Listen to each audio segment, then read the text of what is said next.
Hello, नमस्कार साथियों। स्वागत है आपका आपके अपने YouTube channel science field classes में। आज से हम और आप मिलके यूपी बोर्ड 2021-22 के लिए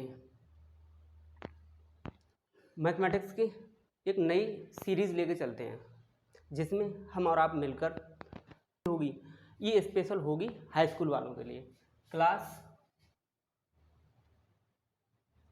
10th के लिए होगी ये, और इसमें हम और आप मिलकर सॉल्व करेंगे सब्जेक्ट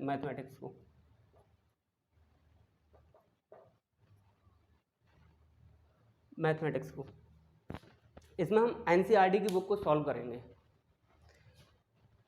यदि आप लोग यहाँ पर होते तो हम आपसे डिस्कस भी करते कि कौन सा चैप्टर स्टार्ट किया जाए, लेकिन कोई नहीं, आप लोग यहाँ पर नहीं हैं। हम अपने हिसाब से चलते हैं और शुरू से चैप्टर 1 से ही स्टार्ट करेंगे, 1 से लेकर। तो इसमें हम एनसीईआरटी की बुक में 1 से लेकर स्टार्ट करते हैं, चैप्टर 1 से स्टार्ट करेंगे, जिसमें हमारा फर्स्ट चैप्टर दिया हुआ है बुक में। वो है फर्स्ट चैप्टर जो है वो है हमारा वास्तविक संख्याएं।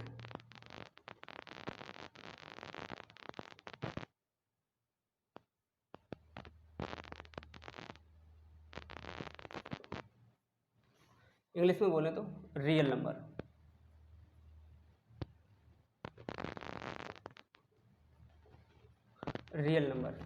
यहाँ से हम स्टार्ट करेंगे और क्रम बाय क्रम हम आगे बढ़ते रहेंगे, ठीक है। आइए थोड़ा समझते हैं इसके बारे में। वास्तविक संख्याएं, रियल नंबर होते क्या हैं? वैसे रियल नंबर क्या, नंबर सिस्टम एक चैप्टर होता है, उसमें संख्याओं के बारे में ही बताया गया होता है, लेकिन हम यहाँ पर नंबर सिस्टम ना पढ़ के रियल नंबर के बारे में पढ़ रहे हैं। तो इसमें हम रियल नंबर के बारे में अगर हम कहें तो एक लाइन में अगर हम बोलना चाहें तो वह संख्याएं जो 1 से स्टार्ट होकर और प्लस इन्फाइनाइट तक जाते हैं, वो सभी क्या है? रियल नंबर हैं। रियल नंबर अगर हम कहें कि रियल नंबर क्या होते हैं,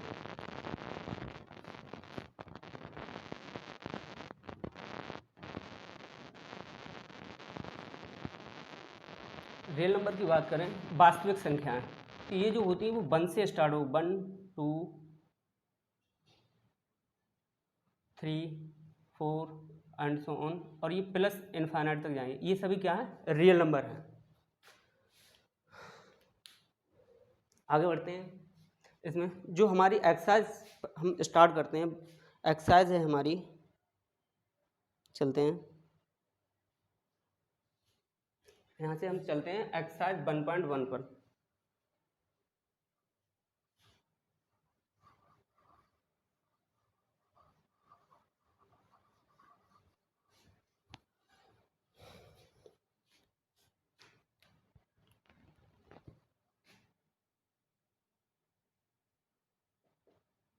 एक्सरसाइज 1.1 में जो फर्स्ट क्वेश्चन है हमारा, वो लिखा हुआ है कि निम्नलिखित संख्याओं का HCF ज्ञात करने के लिए यूक्लिड विभाजन एल्गोरिदम का प्रयोग कीजिए। ये है। तो सबसे पहले हमें इसमें यूक्लिड विभाजन प्रमेय का,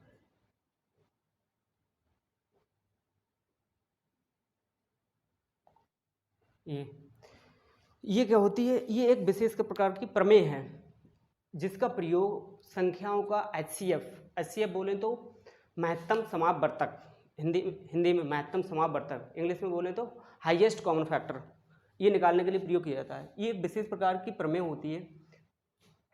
इसके बारे में समझते हैं, इसका जो कंसेप्ट है उसे समझते हैं। इसमें 3 स्टेप होते हैं। स्टेप फर्स्ट में चलते हैं। स्टेप फर्स्ट क्या होगा?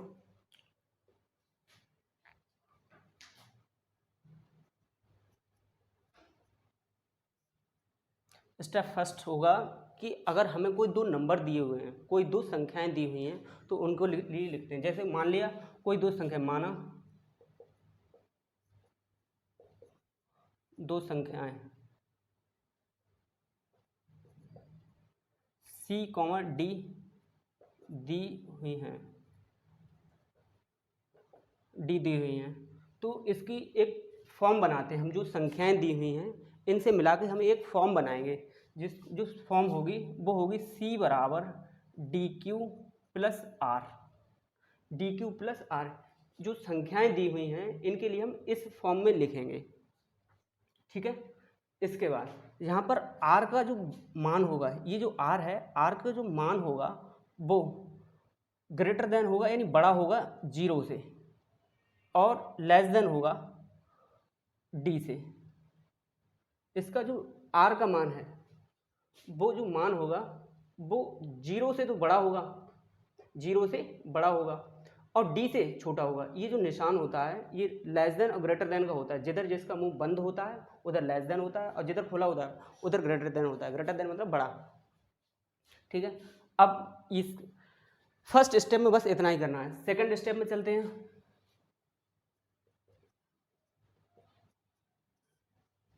सेकंड स्टेप में हमें क्या करना है, जो दी हुई है अब हमें यहाँ पर चेक करना है कि r का जो मान है यहाँ पर वो क्या है।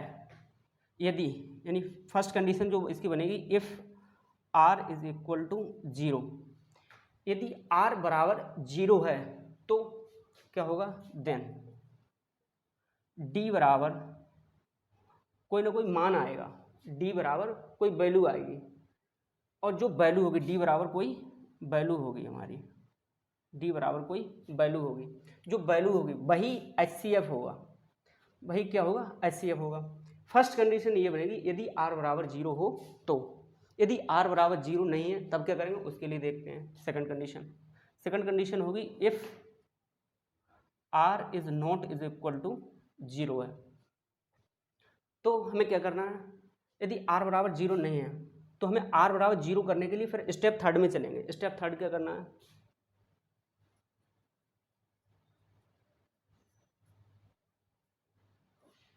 स्टेप थर्ड में करना है कि हमें जो प्रोसेस हमने अभी तक किया, ये जो हमने जितना किया इसमें स्टेप फर्स्ट में, स्टेप सेकंड में, बस यही इसमें स्टेप थर्ड में दोबारा से करना है।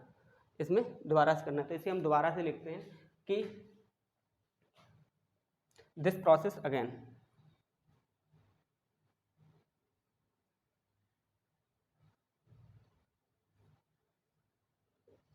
अगेन,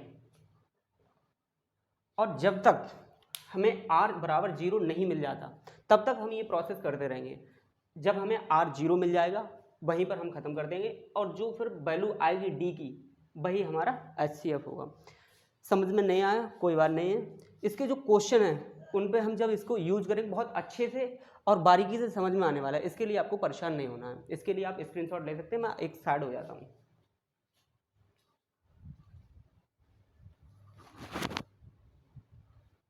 ले लिया होगा, ठीक है, चलते हैं आगे।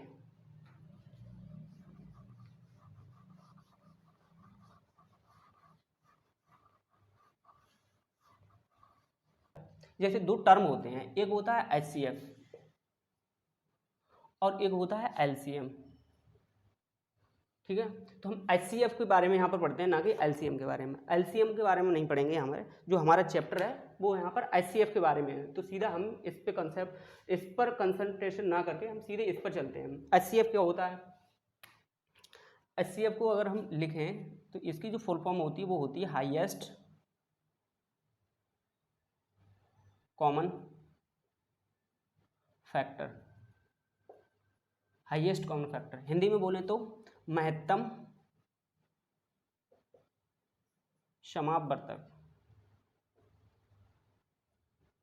महत्तम समावर्तक, जो दो संख्याएं हों, जो दो संख्याएं दी हुई हैं उनमें हाईएस्ट ऐसी कौन सी संख्या है जिसमें उन दोनों संख्याओं में हम कॉमन होने चाहिए उन दोनों में, या अगर दूसरे शब्दों में कहें हम तो उस संख्या में भाग लगना चाहिए। इसको क्वेश्चन में समझते हैं, बहुत अच्छे से समझ में आएगा।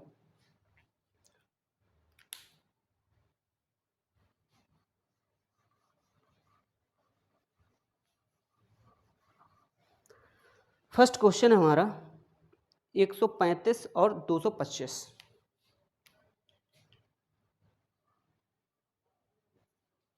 फर्स्ट का है कि 135 और 225। हमें इसमें HCF निकालना है। HCF हमने बता दिया क्या होता है, इसका हमें HCF निकालना है यूक्लिड डिवीजन एल्गोरिथम के माध्यम से। यूक्लिड विभाजन प्रमेय का प्रयोग करके। तो इसमें हम आगे चलते हैं। इसके लिए हमें क्या करना है कि उसका प्रयोग करने के लिए सबसे पहले हम इसको देखते हैं कि इसमें ग्रेटर देन क्या है। तो इसका सॉल्यूशन में हम आगे बढ़ते हैं। क्या है कि 225 जो है वो ग्रेटर देन है किससे, 135 से। ठीक है, ये हमें पता चल गया। अब हमें इसका फॉर्म बनाना है, C बराबर DQ प्लस R का फॉर्म में बनाना है। इसके लिए इस फॉर्म में हमें लेके आना है। इसके लिए हम क्या करेंगे कि 225 जो C की वैल्यू है यहाँ पर 225 है, तो 225 बराबर D की जो वैल्यू है वो 135 है, 135। ठीक है, अब हम इसमें Q की वैल्यू क्या रखें कि इसका मल्टीप्लाई इसमें करने पर और कुछ R की वैल्यू आएगी। जरूरी नहीं है कि एक बार में 225 ही आ जाए। अगर हम ऐसी कोई वैल्यू सोचते हैं, अगर एक ही बार में इसके बराबर आ जाए जिसमें हम मल्टीप्लाई करें इसमें किसी से, तो इसके बराबर आ जाए। अगर नहीं है तो उससे छोटा रखते हैं, बड़ा आगे नहीं जाना है। तो इसमें हमने गुणा करेंगे किसी से और कुछ हमें ऐड करना है यहाँ पर। ठीक है, तो ये हमें सोचना पड़ेगा। ये क्या सोचना पड़ेगा, इसके लिए हम देखते हैं आगे। इसकी जो हम मल्टीप्लाई करें, अगर हम 1 से मल्टीप्लाई करें, अगर हम इसकी मल्टीप्लाई 1 से करें तो ये 135 आएगा और प्लस 90 आएगा। ठीक है, 225 हो जाएगा। ठीक है, अब इसमें जो Q की वैल्यू 1 आई, R की वैल्यू 90 आई।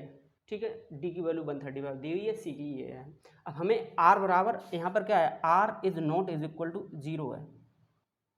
अगर 0 होता तो यहाँ पर HCF इसका 135 हो जाता, लेकिन R यहाँ पर 90 है ना कि 0 है। तो इसको हम प्रोसेस को फिर हम अगेन करेंगे। अब यहाँ पर क्या करना है, हमने 135 इधर लेके आना है।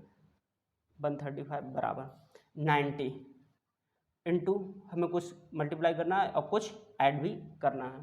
तो अब हम इसमें किससे मल्टीप्लाई करें कि इससे या तो इसके बराबर हो या फिर इसके कम रहे मल्टीप्लाई करने पर। तो इसमें हम 1 से मल्टीप्लाई करते हैं, 1 हो गया, 90 हो गया, प्लस क्या आएगा 45 आएगा। यहाँ पर भी R is not is equal to 0 है, यानी R 0 के बराबर नहीं है। इसका मतलब ये है नहीं है। तो हम इस प्रोसेस को फिर से करते हैं। क्या करना है, 90 बराबर 45 इंटू हमें कुछ मल्टीप्लाई करना है और कुछ यहाँ पर ऐड भी करना है। तो इसमें हम किससे मल्टीप्लाई करें कि इसके बराबर आ जाए। तो अगर हम इसमें 2 से मल्टीप्लाई कर रहे हैं तो ये इसके बराबर आ गया, प्लस हम 0 कर देते हैं। यहाँ पर क्या आ गया, R बराबर 0 आ गया। अगर R बराबर 0 आ गया तो यही होगा। अब इसमें हमारा जो HCF होगा वो D की वैल्यू होगी, यानी यहाँ पर जो HCF होगा हमारा, HCF होगा वो होगा 45 होगा, और यही हमारा आंसर भी है। ठीक है, समझ में नहीं आया है किसी के तो एक बार वीडियो को पॉज कीजिए और या फिर दोबारा से देखिएगा, आपको पूरी तरीके से कंप्लीटली समझ में आएगा। ठीक है, आप आपका इसका स्क्रीनशॉट ले सकते हैं। मैं इसके लिए थोड़ा पीछे हो जाता हूँ।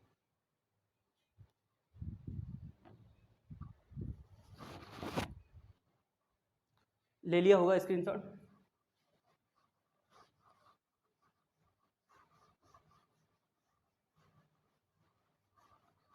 आगे चलते हैं। आगे क्या है, एक क्वेश्चन और दिया हुआ है हमारा। अगला क्वेश्चन जो है वो है 196 और 38,220। क्वेश्चन नंबर सेकंड जो है वो 196 और 38,220 दिया हुआ है। इसका हमें HCF फाइंड आउट करना है एल्गोरिदम के माध्यम से, यूक्लिड डिवीजन एल्गोरिदम के माध्यम से। तो इसके लिए हम क्या करेंगे, आगे सॉल्यूशन पे चलते हैं, आगे बढ़ते हैं। क्या करना है हमें, पहले इसमें ग्रेटर देन देखना है। क्या ग्रेटर देन है, सॉल्यूशन में चलते हैं कि इसमें जो 38,220 है वो बड़ा है किससे, 196 से। ठीक है, अब इसके लिए हमें इस फॉर्म में लेके जाना है। C बराबर DQ प्लस R की फॉर्म में हमें इसे कन्वर्ट करना होगा। तो C की जो वैल्यू है वो 38,220 है। ठीक है, बराबर D की वैल्यू है वो ये होगी 196 इंटू हमें मल्टीप्लाई कुछ करना है और कुछ ऐड करना है। ये हमें सोचना पड़ेगा, बस इसी में इसका खेल है, इसे हमने सोचना पड़ेगा। अब हमें किससे मल्टीप्लाई करनी है ये आपको करके यहाँ पर आप करके भी देख सकते हैं। ठीक है, तो अब हम देखते हैं इसमें किससे मल्टीप्लाई करनी पड़ेगी। इसमें 195 से मल्टीप्लाई हो जाएगी, आप करके देख सकते हैं। ठीक है, टाइम ज़्यादा ना लगे इसके लिए हमने डायरेक्ट करते हैं। यहाँ पर आप इसकी मल्टीप्लाई करेंगे और देखेंगे इसके बराबर ही आएगा, +0। ठीक है, अब यहाँ पर R बराबर क्या है, आर बराबर 0 आ गया है। ये जो आर की वैल्यू यहाँ पर क्या आ गई, 0 आ गई। अगर 0 आ गई तो यही हमारा आंसर होगा। आंसर क्या होगा इसमें, HCF जो होगा वो होगा 196। बस हो गया सवाल। ठीक है, आगे चलते हैं। अगर किसी को किसी कारणवश समझ में नहीं आ रहा है तो वीडियो को रिवर्स करके आप दोबारा से देख सकते हैं, इसमें कोई प्रॉब्लम नहीं है। ठीक है,